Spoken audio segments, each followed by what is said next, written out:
এই মুরগিটি দৌড়ে আসে ডিম পাড়ার জন্য। ডিম পাড়ার পর মুরগিটি তাকিয়ে দেখে এটি স্বর্ণের ডিম, তাই মুরগিটি ঘাবড়ে যায়। যা করলেন জীবনে ও পেয়ে গেলে দিবনে। এরপর মুরগিটি ভয়ে ডিমটিকে বাইরে ফেলে দেয়। আর এদিকে হাঁস আর বিড়াল ডাস্টবিনে খাবার সন্ধান করছিল আর বলতেছিল শিল মাইরা দিমু। হঠাৎ হাঁসের পায়ের সামনে স্বর্ণের ডিমটা এসে পড়ে, তা দেখে হাসি খুশিতে বলতে থাকে মান্দার পোলা, তুই কি আমারে ফুটপাতের মাস্তান ভাবছ?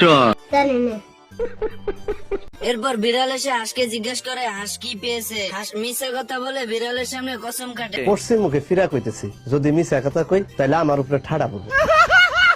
এর ভিতরে বিড়াল স্বর্ণের ডিমটা হাঁসের পায়ের উপর দেখে ফেলে। স্বর্ণের ডিম দেখে বিড়াল লোভ সামলাতে না পেরে ডিমটিকে নিয়ে যায়।